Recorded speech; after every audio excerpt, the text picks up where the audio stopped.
یہ وہ لمحے تھے جب چنگیز خان کا نام سن کر بادشاہوں کی سانسیں رک جاتی تھیں۔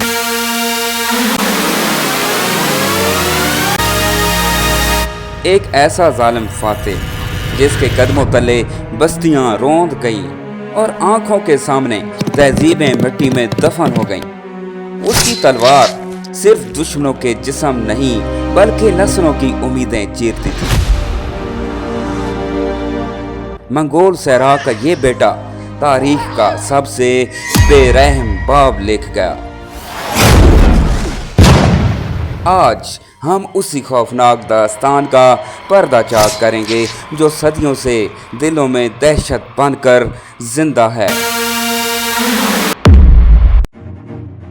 ایک بہت ہی انٹرسٹنگ حدیث ہے جس میں رسول اللہ صلی اللہ علیہ وآلہ وسلم نے فرمایا کہ قیامت اس وقت تک نہیں آئے گی جب تک کہ تم مسلمان ایسے لوگوں سے نہ لڑو گے جن کے چہرے بالکل سرخ ہوں گے، ناک بالکل چپٹی ہوں گی، ان کی چھوٹی چھوٹی آنکھیں ہوں گی اور ان کے جوتے بالوں سے بنے ہوں گے۔ اب اس حدیث کے بعد رسول اللہ صلی اللہ علیہ وآلہ وسلم نے اپنی وفات تک پورے عرب کو فتح کر لیا تھا اور مسلمانوں کی سلطنت پورے عرب میں پھیل چکی تھی، جس کے بعد خلافت راشدہ کے 30 برسوں میں ابو بکر، عمر، عثمان اور علی کی خلافت میں مسلمانوں نے پہلی بار عرب سے نکل کر بنی نوح انسان کی تاریخ کی سب سے بڑی سلطنت قائم کی اور پہلی بار مسلمان دنیا کی سپر پاور بنے۔ لیکن صرف 30 سال کی حکمرانی کے بعد خلافت کا نظام ختم ہو گیا اور خلافت ایک خاندان بن گئی، بنو امیہ کے قبضے میں آیا۔ اس کے بعد جنہوں نے اس مسلم سلطنت پر 90 سال حکومت کی اور اسے خلافت راشدین سے لے کر اس وسیع علاقے تک پھیلا دیا۔ اموی خلافت نے اتنا بڑا علاقہ فتح کر لیا تھا، لیکن بنو امیہ کی خلافت میں ایک بڑا مسئلہ یہ تھا کہ یہ خلافت صرف عربوں کی تھی، جس میں غیر عرب لوگوں کی کوئی حیثیت نہیں تھی۔ عرب اس حد تک کہ اتنی بڑی سلطنت کے باوجود عربوں کا پوری سلطنت میں پاکستانی آبادی کے ساتھ ہمیشہ بہت کم تعامل تھا اور کسی غیر عرب کے لیے عرب سے شادی کرنا ناممکن تھا، اور بنو امیہ کی حکومت میں تمام عہدے صرف عربوں کے پاس تھے۔ یہ ویسا ہی تھا جیسا آج متحدہ عرب امارات اور سعودی عرب میں پاکستانیوں اور ہندوستانیوں کے ساتھ کیا جاتا ہے۔ اس سب سے تنگ آ کر اپنے ہی ملک کے اندر سے اموی خلافت کے خلاف بغاوت شروع ہو گئی اور ایک اور خاندان عباسیوں نے خلافت سنبھالی جو رسول اللہ صلی اللہ علیہ وآلہ وسلم کے چچا حضرت عباس رضی اللہ تعالی عنہ کے بیٹے تھے۔ اب عباسیوں کے لیے اس وقت مسلمانوں کی طاقت اپنے عروج پر تھی، جسے مغرب میں اسلامی سنہری دور کے نام سے جانا جاتا ہے۔ جب خلافت عباسیہ کا دارالحکومت بغداد دنیا کا طاقتور ترین شہر تھا، خلافت عباسیہ نے دنیا کی سپر پاور ہونے کے علاوہ ایک بہت ہی منفرد کام کیا کہ اس نے اپنے دارالحکومت بغداد کے اندر دنیا کی سب سے بڑی لائبریری بنائی جسے ایوان حکمت کہا جاتا ہے، اور اس لائبریری کو دنیا کی بہترین کتابوں، کہانیوں اور شاعری سے بھر دیا، جس کی وجہ سے دنیا کے تمام دانشور، سائنسدان، شاعر، فنکار اپنے علاقے چھوڑ کر اس شہر میں جمع ہونے لگے۔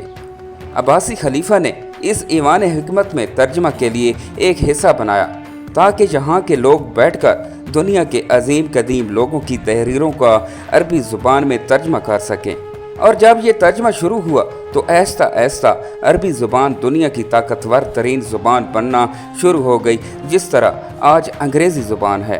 عباسی خلیفہ نے دنیا میں پہلی بار سائنسدانوں کو ان کی تحقیق کے لیے فنڈز دینا شروع کر دیے، جس کی وجہ سے دنیا میں بہت سے عظیم مسلمان سائنسدان پیدا ہوئے۔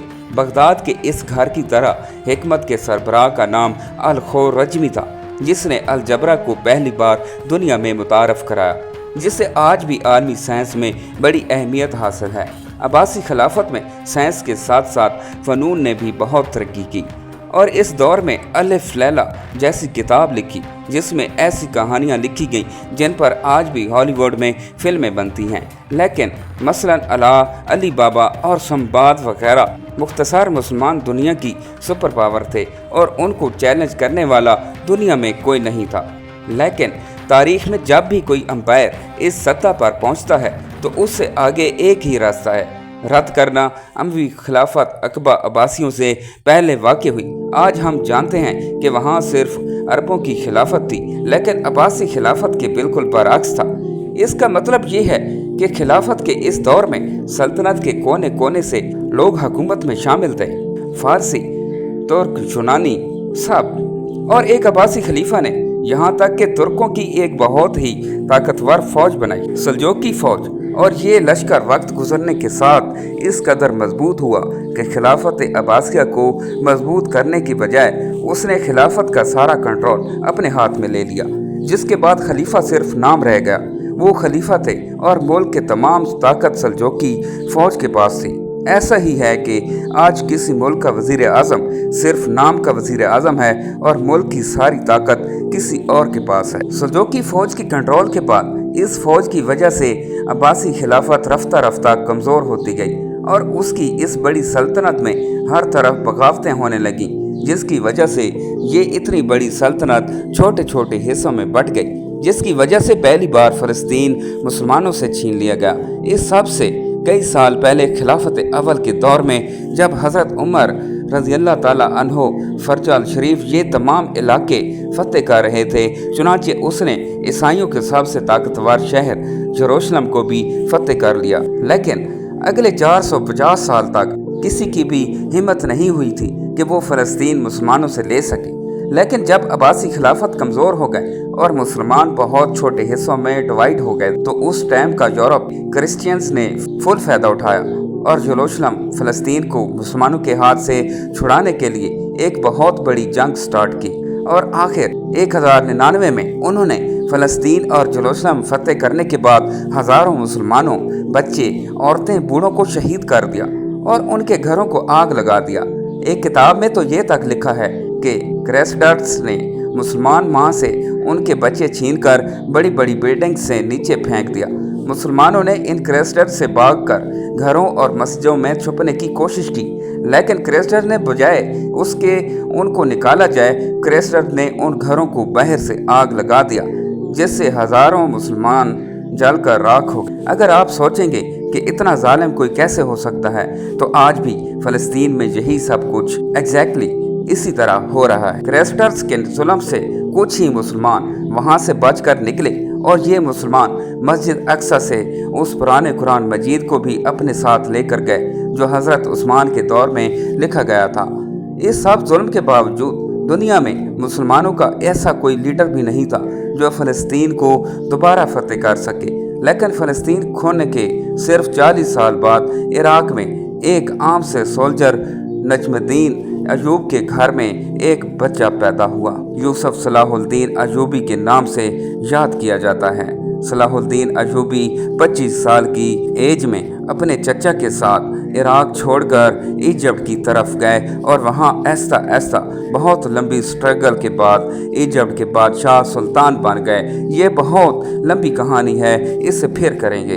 अब जब यहाँ इजिप्ट में सलाहुद्दीन अयूबी इजिप्ट के बादशाह बनने की तरफ जा रहे थे, तो उसी दौरान यहाँ से बहुत दूर मंगोलिया में एक छोटे से गांव के एक छोटे से कबीले के सरदार के घर में एक बच्चा पैदा हुआ जिसका नाम था तैमूरजान चंगेज़ खान। सलाहुद्दीन और चंगेज़ खान एक ही दौर में जिंदा थे। एक ने मुसलमानों को वापस कलोड़ी की तरफ लेके जाना था और दूसरे ने मुसलमानों को ऐसा तबाह करना था जो उससे पहले किसी ने भी नहीं किया था। फ़लस्तीन और स्पेशली यरूशलेम को खोने के बाद मुसलमानों का कोई स्ट्रॉन्ग लीडर तो नहीं था, लेकिन इस दौरान सबसे ज़बरदस्त रोल इल्मा ने प्ले किया था, क्योंकि इससे पहले जो मुसलमान हर वक्त आपस में लड़ते रहते और बहुत सारे फ़िरक़ों में डिवाइड, उन्हें कुछ बहुत अजीम स्कूल्स ने एक ही गोल पर यूनाइट करना शुरू किया कि किसी भी हाल में फ़लस्तीन को दोबारा फतेह करना है, जिससे अगले कई सालों में मुसलमान किंगडम्स की यंग पॉपुलेशन के दिमाग में ये बहुत अच्छी तरह बैठ गए। लेकिन फिर भी मुसलमानों का ऐसा कोई एक लीडर नहीं था जो मुसलमानों को यूनाइट करके क्रिश्चियंस पर हमला कर सके।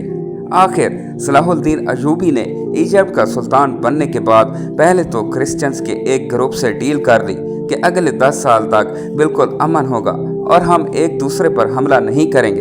एल मोस्टली हदैबिया की तरह इन 10 सालों को यूज करके सलाहुद्दीन अयूबी ने पहले मुसलमानों को यूनाइट करना शुरू किया और फिर आखिर इस सारे इलाके को फतेह करने के बाद आप सलाहुद्दीन अयूबी दुनिया के सबसे ताकतवर मुसलमान बादशाह बन चुके थे और दुनिया के सारे मुसलमान फ़लस्तीन को फतेह करने के लिए सलाहुद्दीन अयूबी की तरफ देखने लगे। आखिर सलाहुद्दीन अयूबी ने अपनी फौज लेकर क्रिश्चियंस पर हमला कर दिया और साल 1192 में जेरूशलम को मुकम्मल तौर पर फतेह करके सिक्योर कर लिया। 1192 मुसलमानों की तारीख का बहुत इम्पोर्टेंट साल था क्योंकि इस साल एक तरफ सलाहुद्दीन अयूबी ने इतनी बड़ी फतेह हासिल की और दूसरी तरफ शहाबुद्दीन गौरी ने इंडिया पर हमला करके उसे फतेह कर लिया और दिल्ली सल्तनत की बुनियाद भी रखी। अब ऑलमोस्ट 100 साल बाद मुसलमान आखिरकार दोबारा थोड़ा स्टेबल होने लगे और मुसलमानों की खोई हुई इज्जत भी उन्हें वापस मिलने लगी। लेकिन अब जब मुसलमानों की थोड़ी कामयाबी मिल चुकी थी तो उस हिसाब से 600 साल पहले रसूल अल्लाह सल्लल्लाहु अलैहि वसल्लम की कही हुई हदीस के पूरे होने का टाइम आ चुका था। तो उस हिसाब से बहुत दूर चंगेज़ खान ने मंगोलिया को यूनाइट कर दिया था और बहुत तेज़ी से हर तरफ अपनी ताकत बढ़ा रहा था। चंगेज़ खान का असली नाम तैमूरजंग था और उसका बाप मंगोलिया के एक छोटे से कबीले का सरदार था। लेकिन तैमूरजंग के बचपन में एक दूसरे कबीले ने उसके बाप को सेक्रेटली जहर देकर मार दिया था, जिसके बाद तैमूरजंग और उसका पूरा खानदान बहुत सख्त जिंदगी गुजार रहा था। और कहा जाता है कि एक वक्त पर तैमूरजंग चाइना में किसी और का गुलाम बनकर भी रहा, लेकिन फिर तैमूरजंग ने आखिर वापस मंगोलिया आकर अपने कबीले को यूनाइट किया और ऐसा ऐसा उसकी ये मंगोल एम्पायर बढ़ने लगे और इतनी बड़ी हो गई कि मंगोलियंस ने तैमूरजंग को एक बहुत बड़ा टाइटल दिया, चंगेज़ खान, जिसका मतलब है सबसे बड़ा बादशाह। खान, ये नाम खान इससे पहले तुर्किश ज़ुबान में भी यूज़ किया जाता था, लेकिन चंगेज़ खान की वजह से ये नाम पूरी दुनिया में हमेशा के लिए फेमस हो गया। मतलब कुछ सर्वे के मुताबिक आज दुनिया में तकरीबन 25 मिलियन लोग हैं जिनके नाम में खान है, जैसे शाहरुख खान, आमिर खान और इमरान खान। अगर हम आज भी मंगोलिया को देखें तो वो बहुत गरीब और आम मुल्क है और इस ज़माने में ये इससे बहुत कमज़ोर था। इसलिए चंगेज़ खान ने अपनी सल्तनत कायम करने के बाद भी इसकी मंगोलियाई पड़ोसी चाइना ने उसे संजीदगी से नहीं लिया, क्योंकि अगले चंद सालों में चंगेज़ खान ने चीन के दारुल हुकूमत बीजिंग को फतेह कर लिया और पहली बार लोगों ने देखा कि चंगेज़ खान कितना जालिम था और उसके मुजालिम की दास्तानें हम सब ने सुनी हैं कि वो लोगों के सर काट कर बर्बट बनाता था। लेकिन चंगेज़ खान को ये जुल्म पसंद नहीं था। इस जुल्म से उसे बहुत फ़ायदा हुआ।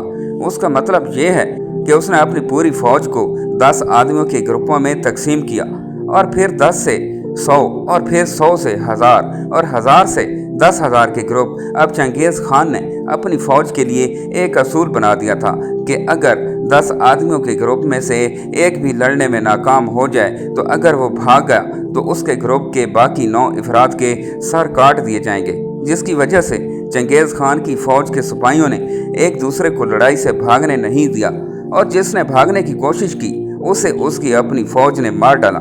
उसके अलावा चंगेज़ खान ने इंसाफ का ऐसा निज़ाम बनाया कि अगर कोई इस सल्तनत में किसी दूसरे का घोड़ा चुराए और पकड़ा जाए तो उसे इस एक घोड़े के बदले 10 घोड़े वापस करने पड़ेंगे और अगर वो वापस ना कर सके तो ना सिर्फ उसे बल्कि उसका पूरा ख़ानदान, बच्चे, बीवी, माँ, बाप सब मारे जाएंगे। इस तरह चंगेज़ खान की ये ज़ालिमाना सल्तनत बहुत तेज़ी से फैलने लगी और आखिरकार मुसलमानों की एक सल्तनत ख्वारज़म से टकरा गई। शुरू में चंगेज़ खान का मुसलमानों से लड़ने का कोई इरादा नहीं था, चुनांचे उसने ख्वारज़म के बादशाह के पास दोस्ती का पैगाम लेकर एक वफ्द भेजा, लेकिन ख्वारज़म के बादशाह ने उन तमाम लोगों को गिरफ्तार कर लिया, जिसकी वजह से चंगेज़ खान ने बादशाह के पास अपना सफ़ीर भेजकर उसे रिहा कर दिया, लेकिन बादशाह ने इस सफ़ीर का सर कलम कर दिया।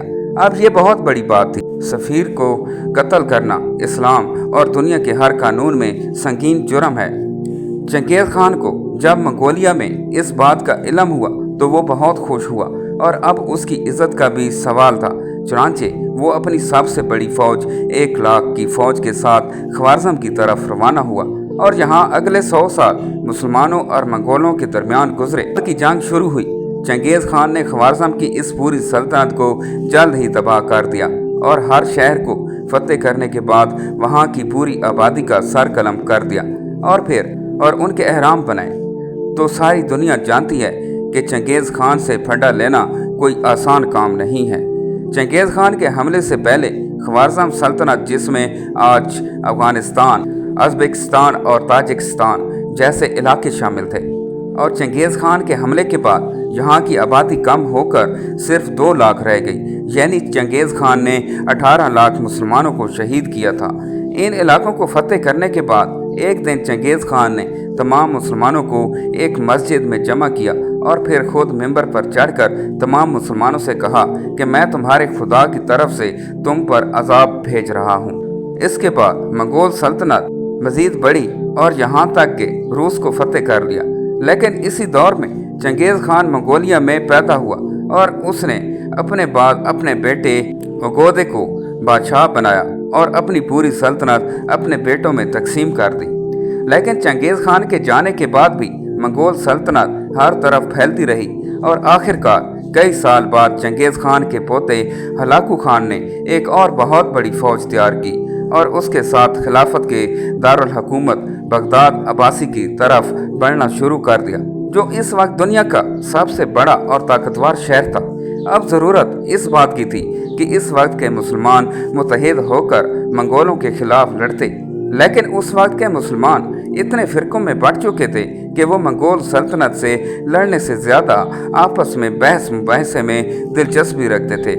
हलाकू खान ने बगदाद को चारों तरफ से घेर लिया और फिर बिलाखिर 1258 में बगदाद मुसलमानों से छीन लिया गया और मुसलमानों के खलीफा को कत्ल कर दिया गया, जिसके बाद अब्बासी खिलाफत 500 साल हुकूमत करने के बाद हमेशा के लिए ख़त्म हो गई। बगदाद को फतेह करने के बाद हलाकू खान की फ़ौज ने इतना खून बहाया कि कहा जाता है कि बगदाद में दरियाए फ़रात का रंग मुसलमानों के खून की वजह से कई दिनों तक बिल्कुल सुर्ख हो गया और सुर्ख होने के बाद दरियाए फ़रात का रंग काला हो गया, क्योंकि हलाकू खान ने बगदाद में ईवान हिकमत तामीर करवाया था, जो दुनिया का सबसे बड़ा था। एक बड़ी लाइब्रेरी थी, उसकी तमाम किताबें जलकर राख हो गईं और दरिया में फेंक दी गईं, जिसकी वजह से दरिया फ़रात का रंग कई माह तक बिल्कुल काला रहा। तारीख में कभी मुसलमानों पर ऐसा मुश्किल वक्त नहीं आया। ना सिर्फ मुसलमान बल्कि इस्लाम के मुकद्दस तरीन मकामात भी खतरे में पड़ गए हों। मुसलमानों को नहीं बल्कि इस्लाम की सबसे मौली साइट्स को भी खतरा, क्योंकि अब्बासी खिलाफत को ख़त्म करने के बाद अब मंगोलों के सामने सिर्फ एक और सल्तनत थी, ममलूक सल्तनत, और अगर ये ऐसे भी हरा देते तो मक्का और मदीना का कंट्रोल भी मंगोल के पास चला जाता, तो वो 100% मक्का में काबा को गिरा देते। ऐसा नहीं हुआ। जब मंगोल्स बगदाद फतेह करके आगे बढ़े तो ये देखकर इजिप्ट के ममलूक सल्तनत ने अपने जनरल हैबर्स के साथ मंगोलों से लड़ने का फैसला किया। सुल्तान को साहब ने समझाने की कोशिश की कि मंगोलों से लड़ना इम्पॉसिबल काम है। इस ज़माने के लोग और कुछ बड़े बड़े स्कॉलर भी ये कह दिया करते थे ये मंगोल ही असल में याजूज माजूज हैं और बस उसके कुछ ही अरसे बाद क़यामत आने वाली, तो उनसे जीतना नामुमकिन है। लेकिन फिर भी सुल्तान और उसका जनरल बैबर्स मंगोलों के खिलाफ एक फ़ौज जमा करने लगे। अब उसी दौरान मंगोलिया में हलाकू खान का भाई, जो उस वक्त पूरे मंगोल एम्पायर का बादशाह था, मार दिया गया। तो हलाकू खान मजबूरन अपनी बड़ी फ़ौज लेकर वहाँ से वापस चला गया और एक छोटी फ़ौज को यहाँ पर छोड़ा। आखिर फ़लस्तीन में ऐन जालूद के मकाम पर मंगोल्स और मुसलमानों की फ़ौज आमने सामने हो गई। ये ऐन जालूद इलाका फ़लस्तीन में है और इसे ऐन जालूद इसलिए कहा जाता है क्योंकि यहूदियों के मुताबिक एक ज़्यादा जगह है जहाँ पर उससे हज़ारों साल पहले दाऊद अलैहिस्सलाम ने एक बहुत बड़े के कमज़ोर मुसलमानों ने पहली बार दी ग्रेट मंगोल एम्पायर को बहुत बुरी तरह हरा दिया और मंगोल एम्पायर की एक्सपेंशन को हमेशा के लिए रोक दिया। मतलब ये जंग हारने के बाद मंगोल एम्पायर कभी भी उससे आगे नहीं बढ़े। ये थी मंगोल और मुसलमानों की जंग, जिसका इससे बहुत साल पहले रसूल अल्लाह सल्लल्लाहु अलैहि वसल्लम ने पहले ही बता दिया था।